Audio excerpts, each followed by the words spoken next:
What's up YouTube? My name's Johnny Butters and we are back again with another video on the Canon R5 versus Sony A7s Mark III.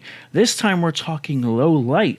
Now it's quite obvious the Sony is a beast. It's known to be a beast in the low light department. Crazy moonlight as they would like to claim, rightfully so. Again, it's a beast. So my goal here is not to point out the obvious, but more so to show you how well the R5 holds up against the Sony A7s Mark III in low light. And considering the megapixel difference, 12 versus 45, this is quite insane. So let's get into it. It's a quick video. Check this out. All right, jumping into the Sony A7s Mark III's low light footage. Special thanks to Cinema 5D. Link will be in the description below. This is shot in Japan.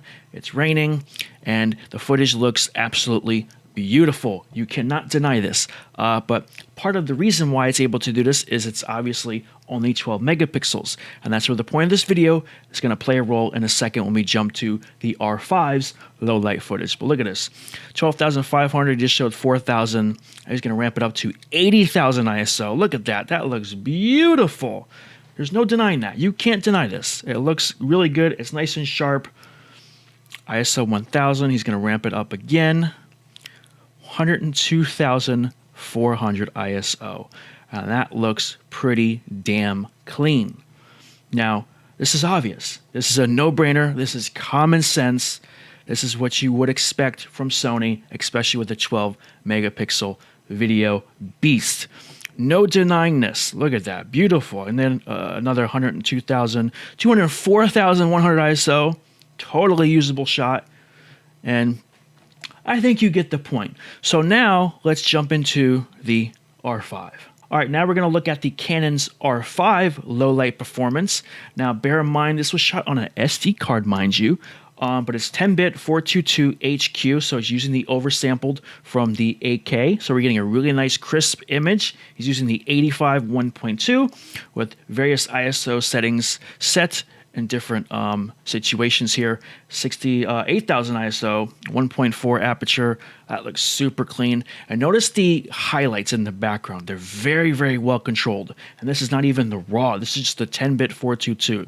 Granted, 10-bit 422 has crazy, flexibility, but imagine how much better this would be in the RAW. Now, I think he ramps it up to 8,000. I think is the max he goes, but it's very clean again. And you can just see that there's no noise. Granted, it's YouTube, it's compressed, I get it, but it's just as clean as the Sony.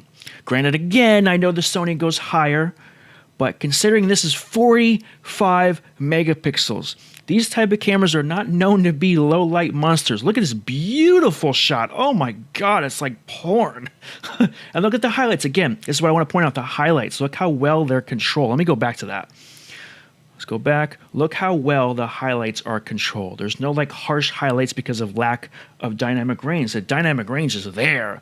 And again, imagine shooting that in 8K RAW. It's probably going to be that much better.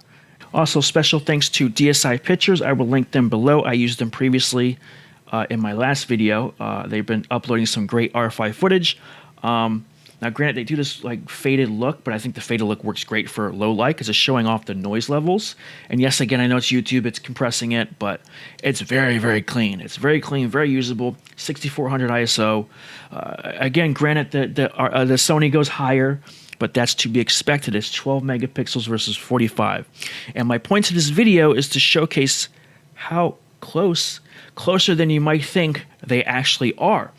And I've said this, I forgot to mention this in my last video talking about Canon versus Sony, but I think the Canon is the more complete package. With the Sony, yes, you get a video beast, but you're limited photo-wise with only 12 megapixels. Now, that might not bother some of you, but it's going to bother a lot of people who are serious about photography and want to make a living off photography. 12 megapixels is not going to be enough. And I know, yes, you could argue, well, the 8K is not going to be enough because it overheats. We can't use that in a professional environment. Fair enough, but in my opinion, there's ways around that. There's no way around the 12 megapixels. That is a hardcore limitation. For all we know, Canon could have a firmware coming out quite soon that might almost completely fix the heat issues. We never know.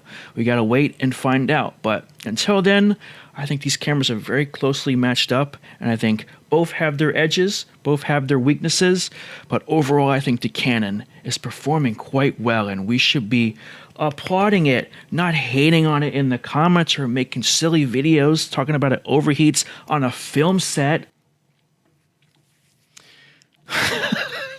Utter nonsense. Anyway, quick little video. Thanks for watching. Feel free to comment below. I'm going to try to pump out more of these videos. People seem to like it. So I appreciate all the feedback. I love you guys. Feel free to comment, like, and subscribe. I'm going to try to continue to pump these videos out. So y'all have a good day.